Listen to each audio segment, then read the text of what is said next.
Hi, good morning, everyone. I hope you're having a great day. Today, I want to talk about a vitamin, vitamin V. Now, we know the importance of vitamins in the body. If we have a deficiency of vitamins, it causes innumerable problems in the human body, in the human mind. And in the same way, if we have overtoxification of vitamins in the body, it's equally bad. So everything in moderation. We want to make sure we have the right amount of vitamins, we have the right amount of minerals as far as possible from natural food sources in the human body. But today, we're going to talk about a different vitamin, vitamin V. This doesn't come from a food. This doesn't come from a seed. This doesn't come from a supplement. This doesn't come from a medication. It comes from deep within your subconscious. The power of visualization, vitamin V. I've spoken about visualization over and over again, and I will continue to speak about its amazing power over and over again because it works. It works when you do it the right way. How do I know it works? Because I deal with patients all around the world. Some of them are terminally ill. Some of them have a week left to live. Some of them have a day left to live. Some of them have 3 months left to live. Some of them are in a wheelchair. But when you finally start coaching them on how to visualize their lives, how to visualize their healing, how to visualize the outcome of anything that they want, there is change that happens. For the longest time, civilizations have spoken about religion. Why do we pray? Why do we go on reciting prayers? Why do we go on chanting? Because the more you keep doing that, the more you keep chanting or reciting prayers, what's happening is it's getting ingrained in your subconscious. And everything that gets ingrained in your subconscious becomes a manifestation of what it is. So, for example, if our subconscious constantly believes that we're stupid, that we don't deserve things, that, we're not good enough, that's exactly how we feel inside. And that's exactly how the outcome is in our real world. So the whole idea is, what is in our subconscious? Because our subconscious keeps getting filled with all negativity all around, all the time, with the wrong beliefs, like, all people are bad, all people are evil, all doctors are bad, these things don't work. And we're constantly made to believe these things in our subconscious, and it's exactly how it plays out in our lives in real time.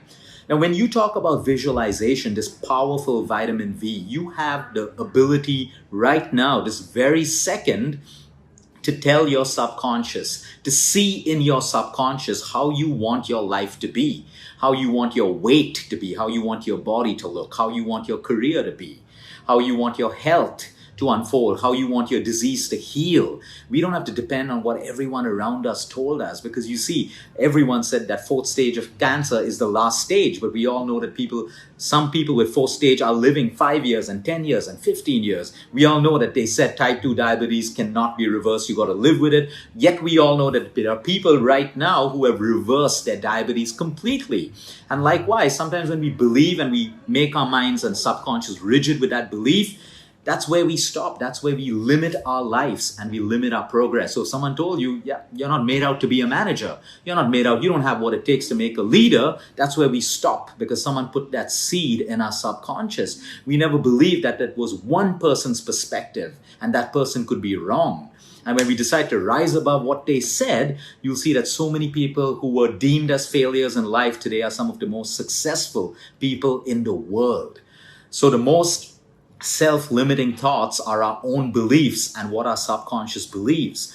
Now, when you visualize right now, why I'm speaking about visualization today is because we try to get every patient, every person who comes to us to visualize. And then when we review with them a week later or a month later and they're not doing it, I picked up 2 points of failure. Why people eventually give up on visualization or they don't choose to do it. Because why wouldn't you do something that is free, something that is inexpensive, and that's something which works? Two reasons why.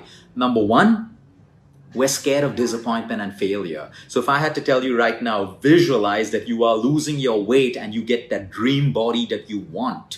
The reason that you give up on your visualization is because your mind starts thinking, what if it doesn't happen? What if it doesn't happen results in disappointment? And we don't want to face that disappointment, but we have to understand that disappointment is a part and parcel of life. We're going to have it all the time. So we'd rather rise up and be strong and accept disappointment in our stride, but don't let it become a deterrent to us visualizing. So if I tell someone, hey, listen, you wanted to become a pilot, visualize. He's saying, yeah, but what if what if it doesn't happen?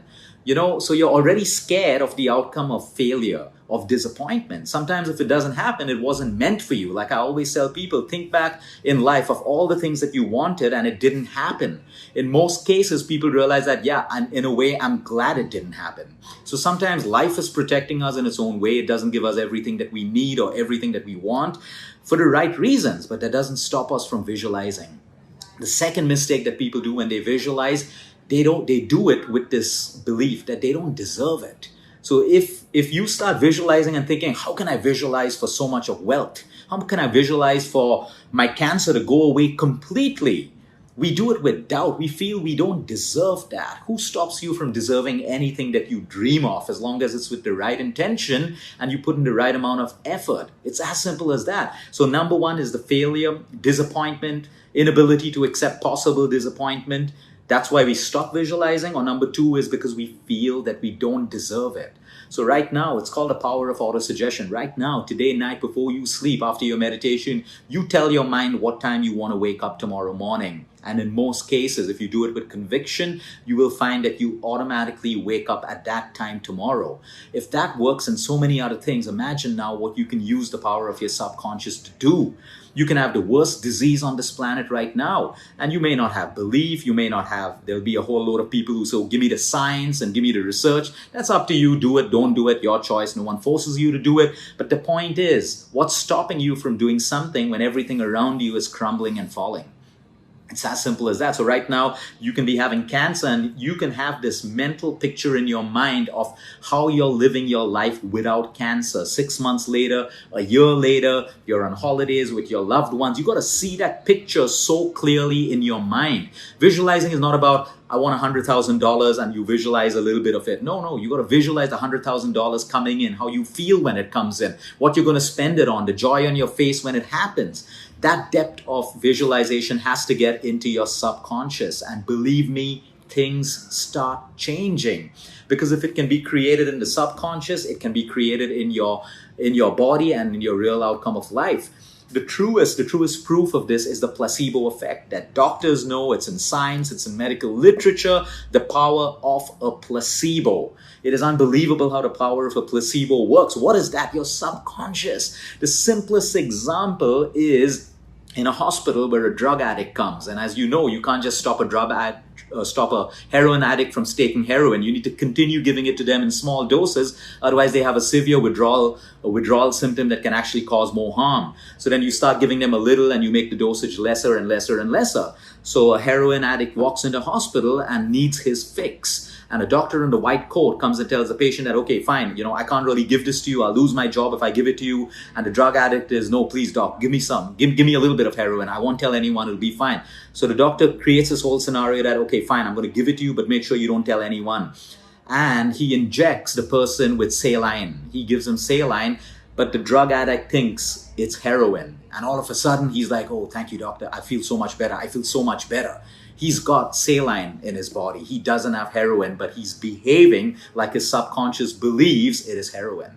This is the power of placebo. And yet, as human beings, we're arrogant to believe that powers of the subconscious mind, your thought, how you think, your beliefs have no value in healing, in preventing, in creating your career, in creating great relationships, in creating everything that you want with the right intention. And that is the power of vitamin V, visualization. Try it today. Teach it to your children. They want to win a running race. They want to do well in school. Make them visualize. Make them build that mental picture in their mind, in their subconscious. And you keep talking to your subconscious every single day. And I can promise you, you will see how your life changes. I can't guarantee you that you'll get $500,000 or $1 billion or whatever, but I can guarantee you that there's going to be a positive change in your health, in your mindset, more importantly, in your well-being. What's separating us is fear, doubt, insecurity, ourselves. We are the most limiting factors to our own progress in life. Have a great day, everyone. Until next time, eat smart, move more, sleep right, and breathe deep.